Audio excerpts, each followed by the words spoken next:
اگر آپ Ertugrul drama دیکھ رہے ہیں یا دیکھنے والے ہیں تو یقیناً آپ کے ذہن میں کئی سوالات اور تاریخ کے حوالے سے کچھ کنفیوژنز ہوں گی.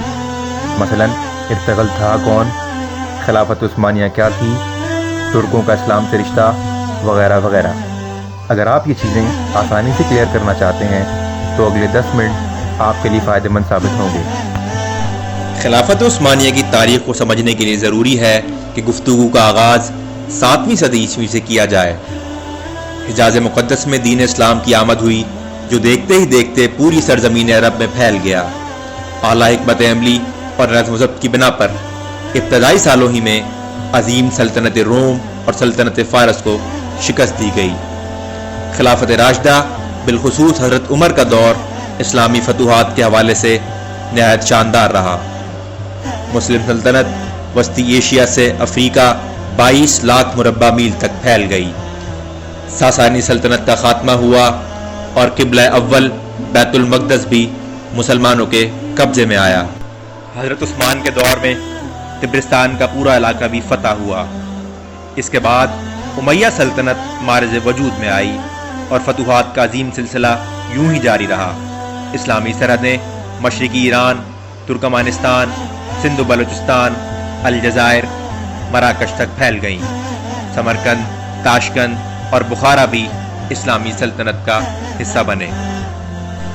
ناظرین، ترکی کے موجودہ شہر استنبول کو تاریخ میں قسطنطنیہ کے نام سے جانا جاتا ہے.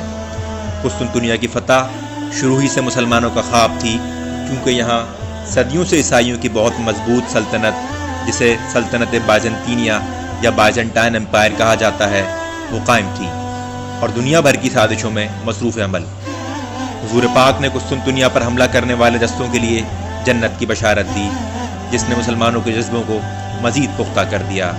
اور امیہ سلطنت کے دور میں پہلی مرتبہ قسطنطنیہ پر چڑھائی کی گئی جس میں کئی جلیل القدر صحابہ نے بذات خود شرکت کی. یہ حملہ تو کامیاب نہ ہو سکا، البتہ اس نے مستقبل کے لیے کئی راہیں ہموار کیں. بعد ازاں عثمانی خلیفہ سلطان محمد فاتح نے نہ صرف قسطنطنیہ فتح کیا بلکہ 15 صدیوں سے قائم عظیم سلطنت بائزنطینیہ کا بھی خاتمہ کیا. اسی دوران اموی خلیفہ عبد الرحمن کے دور میں ہسپانیہ اور پرتگال کے علاقے بھی فتح ہوئے اور دولت قرطبہ کی بنیاد رکھی گئی. اس عظیم سلطنت کو تاریخ میں الاندلس کے نام سے جانا گیا. اسی دوران قرطبہ کی عظیم جامع مسجد، الحمرا کے محلات اور اسپین کے ایک نئے شہر مدینہ الزہرا کی بنیاد رکھی گئی.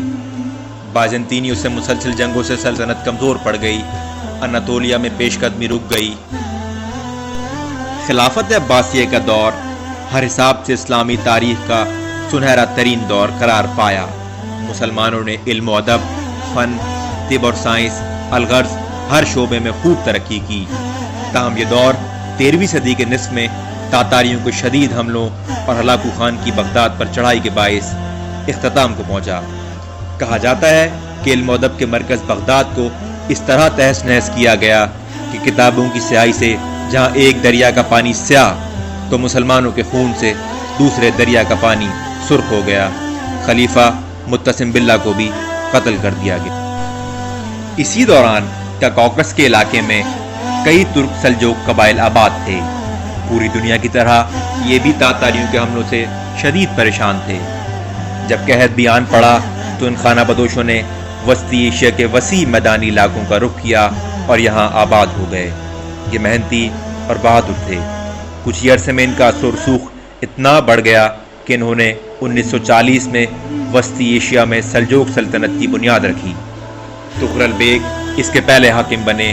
ان کے دور میں سلطنت وسیع سے وسیع تر ہوتی چلی گئی. عراق، شام، ایشیا کوچک اور خوارزم کے علاقے سلطنت میں شامل ہوئے. دوسرے خلیفہ الپ ارسلان سب سے زیادہ شہرت کے مستحق قرار پائے. یہ دلیر، بہادر اور بردبار تھے. جارجیا، آرمینیا اور اناتولیا کے علاقے انہی کے دور میں سلطنت میں شامل ہوئے. اسی دوران بغداد بھی سلجوقوں کے قبضے میں آیا. تاہم خلیفہ بہمر اللہ نے ان کا شاندار استقبال کیا اور مستقبل میں سلجوقوں اور عباسیوں نے مشترکہ طور پر حکومت چلائی. مشہور زمانہ جنگ مازگرد میں رومی شہنشاہ ڈومانوس جیوجس کو تاریخی شکست دی گئی۔ تاریخ نے وقت بھی دیکھا جب 1 لاکھ کے لشکر کو مسلمانوں کی 15,000 کی فوج نے شکست دی۔ جب ڈومانوس کو ارسلان کے سامنے پیش کیا گیا تو اس وقت کیا جانے والا سلوک بھی تاریخی حیثیت کا حامل ہے۔ نہ صرف ڈومانوس کو آزاد کیا بلکہ ذات عراق کے لیے کچھ رقم دی، اس کے کئی ساتھی آزاد کیے اور محافظوں کا ایک دستہ ساتھ بھیجا جو اپنے آگے آگے پرچم لے کر چلتا تھا اور اس پر کلمہ طیبہ درج تھا۔ مسلم پیش قدمی سے سیخپا پاپا اعظم پوپ اربن II نے عیسائی دنیا میں مراسلے جاری کر دیے کہ بیت المقدس پر چڑھائی کے لیے ہمارا ساتھ دیا جائے۔ سن 1095 میں پہلی جنگ کا آغاز ہوا اور یہ سلسلہ اگلے 200 سال تک یوں ہی جاری رہا۔ نسبتاً پہلی صلیبی جنگ عیسائیوں کے لیے کامیاب ثابت ہوئی اور یروشلم ان کے قبضے میں آیا۔ وہاں موجود تمام مسلمانوں اور یہودیوں کو یا تو مار دیا گیا یا بھگا دیا گیا اور پہلی صلیبی ریاست ایڈیسا کی بنیاد رکھی گئی۔ البتہ سن 1144 میں عماد الدین زنگی نے اس ریاست کا خاتمہ کیا اور اس کے بعد دوسری صلیبی جنگ کی شروعات ہو گئی۔ عمر کے بعد پہلی بار جس مسلم سپہ سالار نے یروشلم کو فتح کیا وہ سلطان صلاح الدین ایوبی تھا۔ اس کے بعد جو القدس مسلمانوں کے ہاتھوں سے گیا تو پھر واپس نہ آ سکا۔ وہاں وسطی ایشیا میں قیام پذیر کائی قبیلے نے سردار سلیمان شاہ کی قیادت میں حلب کی جانب ہجرت کی۔ ارطغرل سلیمان شاہ کا بیٹا تھا جو انتہا کی بہادری، بلا کی ذہانت اور عقاب کی نظر کا مالک تھا۔ اس کے شاندار کارناموں اور صلیبیوں سے جرأت مندانہ مقابلوں نے دنیا اسلام میں اس کا خوب چرچا کیا اور کئی مسلم اور سلجوق حکمران اس کی شجاعت کے دلدادہ ہو گئے۔ ارطغرل کی فتوحات اور کارناموں کا یہ تسلسل مستقبل میں خلافت عثمانیہ کے قیام کا باعث بنا اور سن 1299 میں ارطغرل کے بیٹے عثمان غازی نے خلافت عثمانیہ کی بنیاد رکھی۔ یہ خلافت 6 صدیوں سے بھی زائد اپنی پوری آب و تاب سے دنیا کے بڑے حصے پر قائم رہی، تاہم یہ عروج بھی 1923 میں اپنے زوال کو پہنچا۔ ڈرامہ سیریل دلرس ارطغرل یا ارطغرل غازی میں کائی قبائل کے ابتدائی حالات، تاتاریوں اور صلیبیوں سے جنگیں، ارطغرل غازی کی شجاعت اور بہادری کو نہایت خوبصورت طریقے سے فلمایا گیا ہے۔ اسلامی اقتدار اور ترک ثقافت کا جو حسین امتزاج دکھایا گیا وہ واقعی دیکھنے سے تعلق رکھتا ہے۔ امریکہ نے اس ڈرامے کو سلو ایٹم بم قرار دیا ہے اور کئی ممالک میں اس پر پابندی عائد ہے۔